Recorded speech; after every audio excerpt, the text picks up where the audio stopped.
would like each and one of you to come up to the whiteboard and write just the first thing that comes to your mind when someone says soup. And then we'll talk about that. I have your erase markers right here.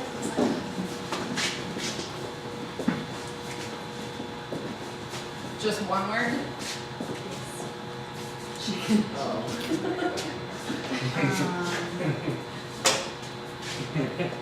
Could be like a title of some soup that you like.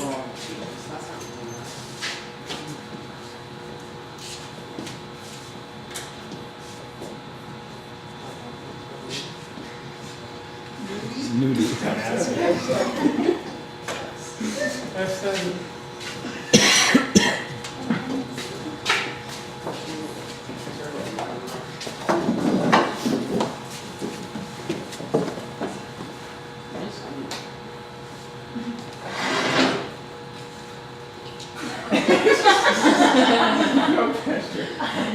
No worries. Anything, the first thing that comes up to your mind when I say soup. What comes to your mind when I say soup?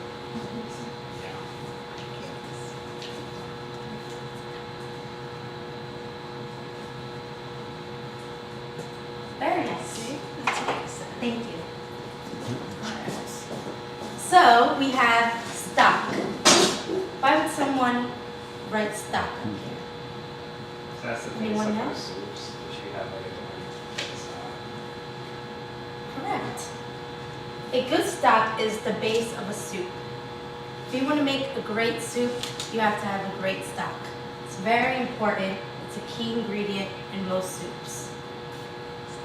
Now, nobody wrote chowder up here, which I was very surprised. I thought that was going to be someone's first choice. But I'm glad you did it. So we're going to start with chicken noodle soup.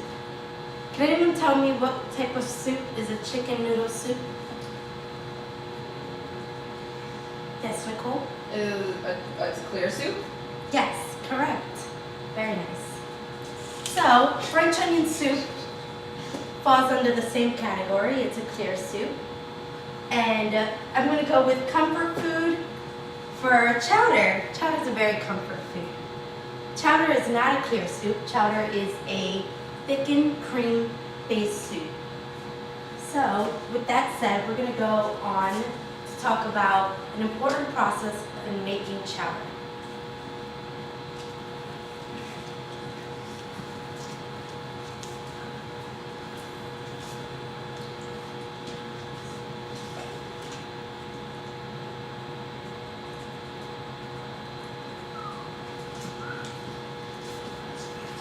So I handed out a preparing roux information sheet.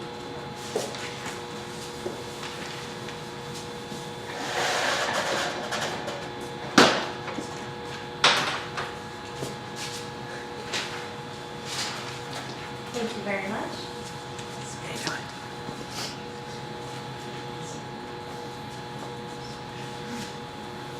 Okay. Can anyone tell me what a roux is? It's equal parts flour and Does it have to necessarily be butter? butter. Exactly. Kyle, did you have something to add? That's pretty much just like a cook. Definitely. So, it necessarily doesn't have to be equal parts. Most chefs, because now with the new nutrition trend, most chefs are starting to do a 60% and 40%. So a 60% flour and 40% fat, just to watch the calories, and it does the same effect. It still thickens our soup, and we still get the same effect that we want from the roux. But traditionally, it is equal parts of flour and equal parts of butter. So, roux must be cooked so that the finished product does not have that raw, starchy taste of flour. There are 3 kinds of roux, depending on how much they are cooked. Anyone know the 3 types of roux? White, blonde, brown. What are the differences? How long you cook? Length. Sorry. Yes, Kyle, correct, correct. Thank you. So a white roux, cooked only for a few minutes, just enough to cook out the raw taste of the flour. You definitely don't want the raw taste of a flour in your soup. It gives it that chalky mouth feeling. You do not want that in your soup. Once the white roux has a frothy, chalky, slightly gritty appearance, the cooking is stopped before it begins to color. Hence the name, that's why it's called white. It has not much color at all. Blonde roux, also known as a pale roux, is cooked a little longer just until the roux begins to change to a slightly darker color. Blonde roux is used for products based on white stocks and results in a pale ivory color for the finished product. Now, a brown roux, hence the name brown, it is more darker and stronger in flavor. It has a more nutty flavor. So usually your dark sauces will have a brown roux. And it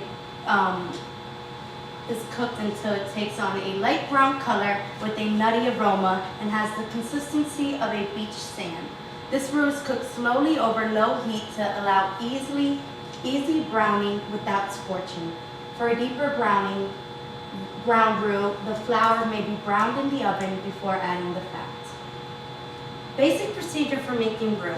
You want to melt your fat, any type of fat. You can do, if you're doing, for today we're going to be making a potato, bacon, and corn chowder.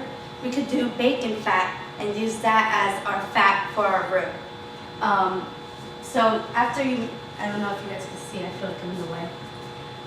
Melt fat, add equal amounts of flour, stirring until fat and flour are thoroughly mixed. Cook to the required degree, white, blonde, or brown, and then you have your roux. Cooking is done in a heavy bottom saucepan on top of the stove and stirred constantly for even cooking. Use low heat for brown roux, moderate heat for white and blonde. The reason why we use low heat for brown roux is because you don't want it you want it to be brown, not black. You don't want it to be burnt because it'll give it that dark flavor that you don't want in your sauces. So we're gonna go on and make a potato, corn, and bacon chowder. I have everything prepped over here at this table. Yes. So I would like everyone to just see what I'm doing. I'm going to be explaining what I'm doing, and then we're going to break into groups of 2, and we're going to practice making roux. So.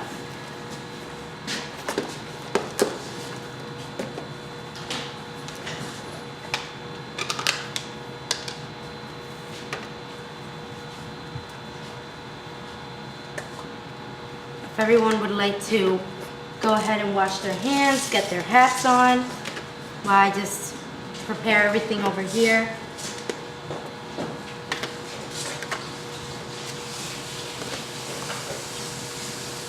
Just ready to have some fun. I'm ready to cook some delicious food.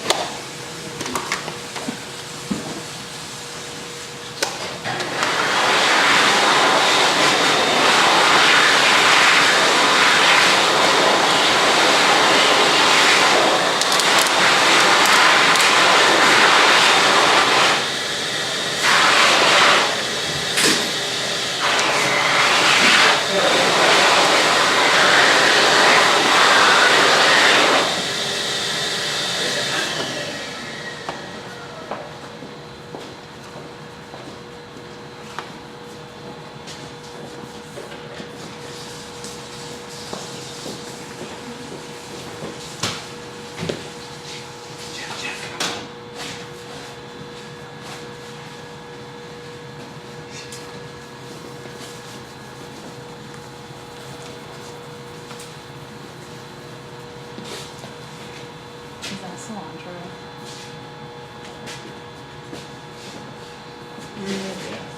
Can I not go in? Not at all. Just gonna wash my hands real quick. Heard that, chef.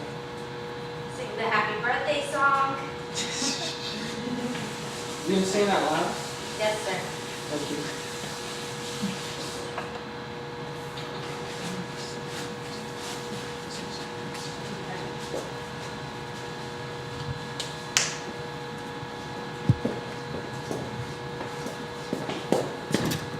So, one thing that when I came to Rhode Island, everybody was like, "Oh, you have to go to Iggy's and try their New England clam chowder."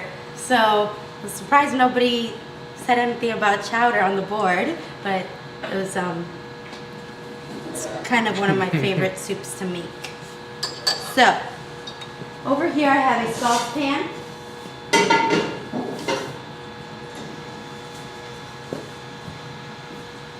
On your recipe, it says to start off by rendering your bacon.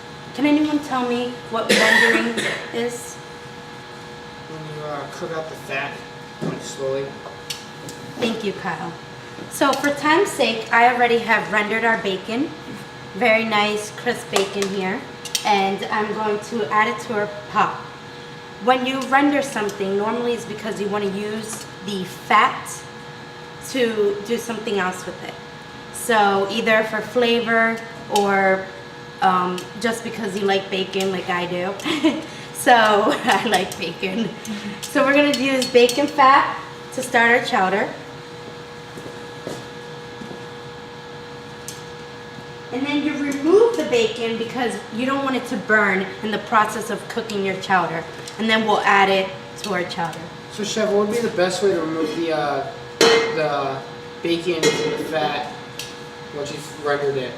Once I've rendered the bacon, I usually use a strainer to just get all the bacon out of there and keep the fat in the pan. For this instance, I put the fat in another container, but normally just keep it in here. So we have a nice hot pan. We're going to start off with our aromatics. Onions and garlic. You want to start with your aromatics because it gives the soup a nice good flavor and also the smells. It gets the kitchen going.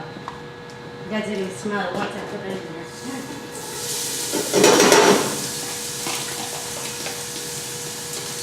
Yeah, a nice dice of white onions.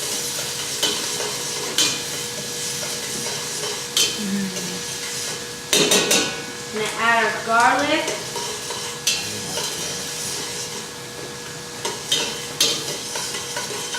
Feel free to come closer. Watch, smell the pot.